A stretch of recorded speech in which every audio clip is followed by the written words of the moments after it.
Hello everyone. Today we're going to be talking about weaving, one of my personal favorite art forms. Weaving is a type of art that makes textiles or woven cloth. Weavings are made by two fabrics interlaced together, and that's what produces that textile or the fabric. Now there are some specific tools that you need in order to complete a weaving. You need a loom. A loom is the tool that is used to create the warp strings that provide the vertical base of the weaving, and then you're going to use another string or material as the weft to weave through the warp. And this gives you a different fiber depending on what you want to create to produce.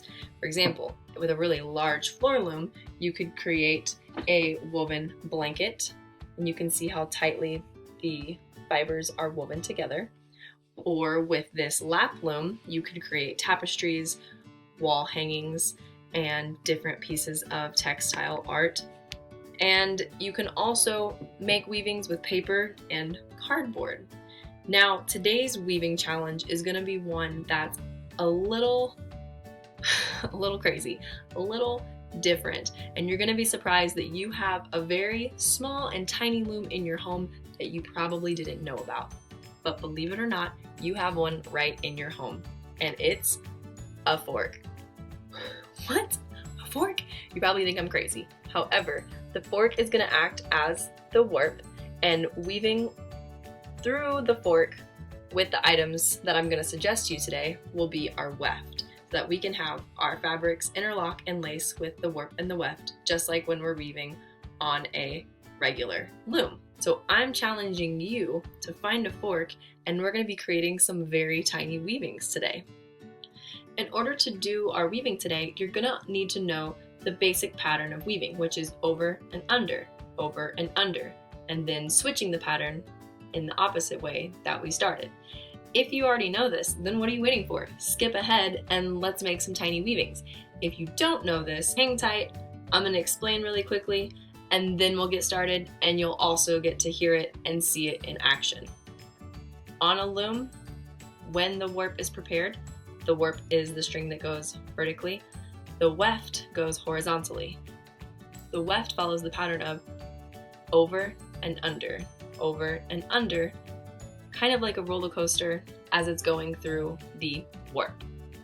What I mean by that is when you're taking your weft string, it's going to go over the warp, and then it's going to dip under the warp, and then over the next string, and then under, kind of like a roller coaster. And a roller coaster doesn't just go up and then go down and keep going. The roller coaster goes up because it needs momentum to go back down, and then that down gives it momentum to go back up. So you can think about the weaving as like a roller coaster. When we start up, we're going to go down, and that momentum is going to propel us back up, and then it's going to go down again, and it's going to follow that pattern. With that basic weaving knowledge, we can complete our tiny weaving challenge. Today, we're making a non-traditional weaving, meaning we're not weaving with items that are traditionally used for weaving. We're using a fork as our loom. So for the weft, we're going to be looking for items that are also not traditionally used for weaving, and that can be found all around us. For example, I'm going to be showing you with a shoelace. I also have some scraps of yarn, and I also am going to be showing you how to make a tiny weaving with some items found from nature, such as grass and/or leaves. I challenge you to think outside the box and come up with some other items that you can use to weave with today. Alright, so our fork is going to be our loom and our warp, and the weft is going to go over and under, which will be our shoelace for this demonstration. Take our shoelace, and we're going to start over the first prong. So that means we'll go under and then over the next one. So you can see it's over, under, under. So then we're going to reverse the pattern, and we're going to go over and then under. So we'll go over the next one, slip it through, and then go under. And then we're going to keep repeating the pattern. Remember, when you're going the other direction, you have to go the opposite of the way you started.